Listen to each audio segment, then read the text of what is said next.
Welcome back friends, welcome to Ajay tutorial centre. বন্ধুরা, আজকের এই টিউটোরিয়ালে আমি তোমাদেরকে দেখাবো কিভাবে আমরা 3ds ম্যাক্সে এই ধরনের একটি সিম্পল রুম ডিজাইন কিভাবে খুব সহজে ক্রিয়েট করতে পারি। এবং এই ভিডিওতে আমি তোমাদের দেখাবো যে কিভাবে আমরা এই রুম ডিজাইন করার পরে এখানে ডোর এবং উইন্ডো ক্রিয়েট করব। তো আশা করছি আমার এই ভিডিওটি তোমরা শেষ পর্যন্ত দেখবে। তাহলে চলো শুরু করা যাক। তো প্রথমে আমরা এই ডিজাইনটিকে ডিলিট করে দিচ্ছি। তো ফ্রেন্ডস, তোমরা এখন দেখতে পাচ্ছ যে আমি এখানে 3ds Max সফটওয়্যারটি ওপেন করে রেখেছি। তো একদম উপরে এখানে ফাইল, এডিট, টুলস, গ্রুপ নামে যে এখানে অপশানগুলি এখানে শো করছে, এটিকে বলা হয় মেনু বার। তার নিচে এখানে যে প্যানেলটি তোমরা দেখতে পাচ্ছ এটিকে বলা হয় টুল বার। এবং ডান দিকে কতগুলি এখানে অপশান রয়েছে, বক্স, স্পেয়ার, সিলিন্ডার। তো এগুলির সাহায্যে আমরা যে কোনো ধরনের শেপ 3ds Maxে ক্রিয়েট করতে পারি। তো এখানে তোমরা যে দেখতে পাচ্ছ এখানে টপ, এখানে রাইট এরকম লেখা রয়েছে, এগুলিকে বলা হয় ভিউ পোর্ট। তো 3ds Maxে যখন আমরা কোনো অবজেক্ট ক্রিয়েট করব, সেই অবজেক্টটিকে আমরা বিভিন্ন অ্যাঙ্গেল থেকে দেখার জন্য আমরা ভিউ পোর্টটি ইউজ করে থাকি। তো এখানে 4টি ভিউ পোর্ট রয়েছে। তো প্রথমটি হলো এখানে টপ ভিউ, যে কোনো অবজেক্টকে টপ থেকে দেখার জন্য আমরা টপ ভিউ ইউজ করে থাকি। তো ভিউ পোর্টটিকে জুম করার জন্য আমরা অল্ট ডাব্লিউ প্রেস করব, তাহলে ভিউ পোর্টটি জুম হয়ে যাবে। 3ds Maxে এখানে 4টে ভিউ পোর্ট রয়েছে। এটি হলো top view, front view, left view এবং এখানে এটি হলো পার্সপেক্টিভ ভিউ। তো রুম ডিজাইন করতে গেলে প্রথমে আমরা স্ট্যান্ডার্ড প্রিমিটিভসের আন্ডারে এখানে বক্স যে অপশানটি আছে এই অপশানটিকে সিলেক্ট করব। সিলেক্ট করার পরে তোমরা দেখতে পাচ্ছ যে এখানে প্যারামিটারসের আন্ডারে লেন্থ, উইথ এবং হাইট এখানে শো করছে। তো আমরা প্রথমে চলে যাব এখানে টপ ভিউতে। টপ ভিউটিকে জুম করে নেব অল্ট ডাব্লিউ প্রেস করে। এবার আমরা কিবোর্ড থেকে এস প্রেস করে এখানে স্ন্যাপ টগলটিকে অন করে নেব। এখানে আমরা একটি বক্স ক্রিয়েট করব। আমরা ড্র্যাগ করে একটি বক্স ক্রিয়েট করলাম। এবার অল্ট ডাব্লিউ প্রেস করে এটিকে ক্লোজ করে দিলাম। এবার আমরা পার্সপেক্টিভ ভিউটিকে জুম করে নেব। তো এখানে আমরা যে বক্সটি ক্রিয়েট করলাম তোমরা দেখতে পাচ্ছ যে এখানে আমরা ডাব্লিউ প্রেস করে এখানে গিজমোটি অন করে নেব। এবার আমি যদি বক্সটিকে কোনো দিকে মুভ করতে চাই তাহলে আমরা এই অ্যারোগুলির ওপরে ক্লিক করে খুব ইজিলি এই বক্সটিকে আমরা এদিক ওদিকে মুভ করতে পারি। এবার আমরা অল্ট ডাব্লিউ প্রেস করে ভিউটিকে ক্লোজ করে দিচ্ছি। এখন আমরা চলে যাব পার্সপেক্টিভ ভিউতে, এটিকে জুম করে নিচ্ছি। এবার এখানে বক্সের যে হাইট আছে সেটি আমরা এখান থেকে দেব।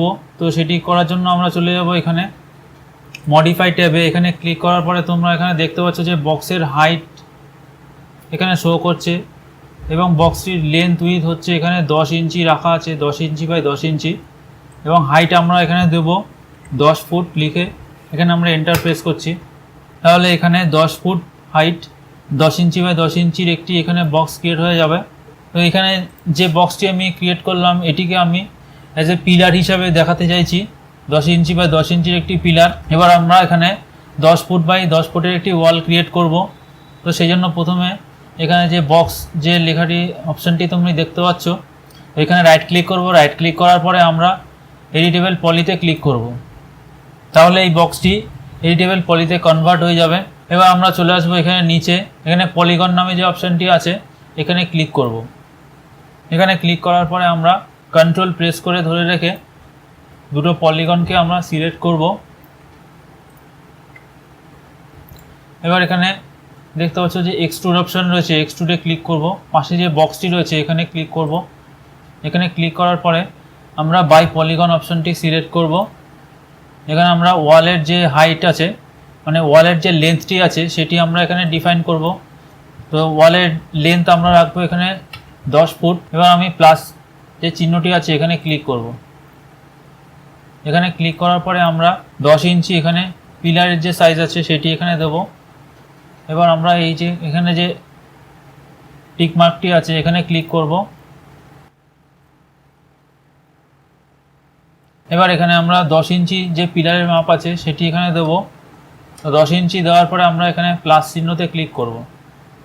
তো এখন আমরা এখানে F4 প্রেস করে এজ ফেসেসটি অন করে নেব। এখানে যে এখানে পিলারটিকে আমি এক্সট্রুড করলাম, তো এখানে যে লেন্থটি আছে এটি হলো 10 ফুট এবং এখানে বাকি যে অংশটি রয়েছে এটি হলো পিলারের যে মাপ, সেটি হলো 10 ইঞ্চি বাই 10 ইঞ্চি। এবার আমরা ওকেতে ক্লিক করব। আবার এই পলিগনটিকে আমরা এখানে এক্সটেন্ড করব, তো সেটি করার জন্য আমি এখানে আবার এক্সট্রুড অপশানে ক্লিক করব। এখানে 10 লিখলাম, অর্থাৎ এটি হচ্ছে 10 ফুট। এবার প্লাসে ক্লিক করব। এখানে আমরা 10 ইঞ্চি রাখবো পিলারের যে সাইজ সেটি। এবার এখান থেকে আমরা এই অ্যারো চিহ্নতে ক্লিক করব। তো এখানে দেখতে পাচ্ছ যে এখানে 10 ইঞ্চির একটি পিলার রয়েছে, এখানেও একটি পিলার রয়েছে, এবং এই ওয়ালের যে ভেতরের মাপ রয়েছে এটি 10 ফুট বাই 10 ফুট রয়েছে। এবার আমরা এখানে একটি ওয়াল ক্রিয়েট করব, তো সেজন্য আমরা প্রথমে কন্ট্রোল প্রেস করে এই পলিগনটিকে সিলেক্ট করব, আবার কন্ট্রোল প্রেস করে এই পলিগনটিকে সিলেক্ট করব।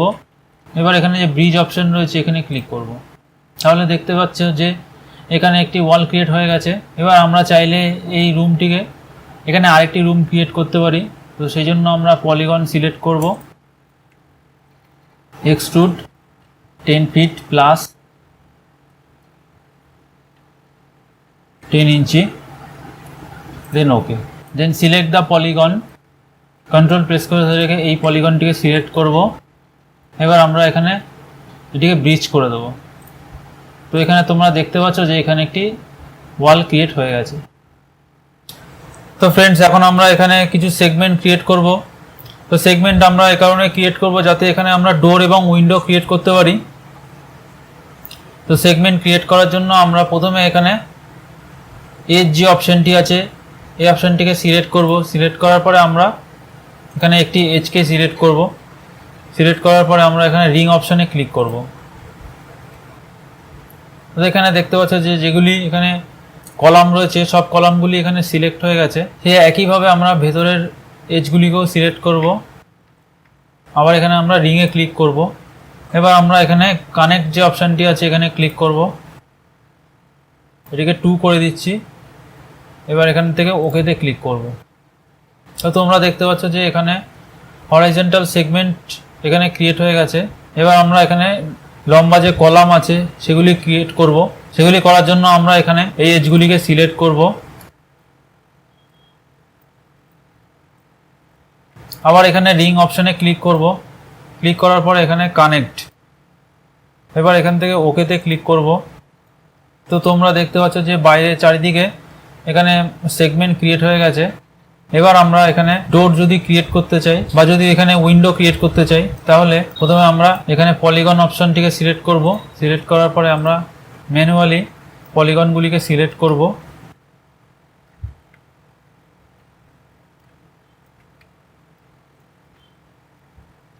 তো এবার আমরা এখানে ব্রিজ যে অপশানটি আছে এখানে ক্লিক করব। তাহলে তোমরা দেখতে পাচ্ছ যে এখানে উইন্ডো ক্রিয়েট হয়ে গেছে। সেম একইভাবে এখানে আমরা একটি ডোর ক্রিয়েট করব।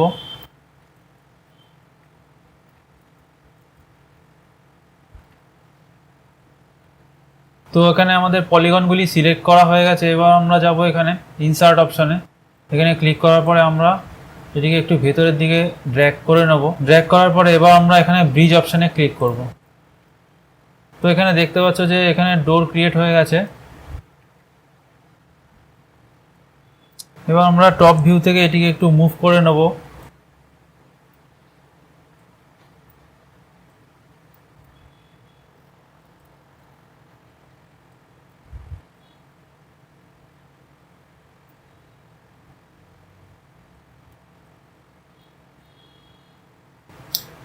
তো এখানে আমরা একটি ফ্লোর ক্রিয়েট করব। ফ্লোর ক্রিয়েট করার জন্য আমরা এখান থেকে প্লেন অপশানটিকে সিলেক্ট করলাম।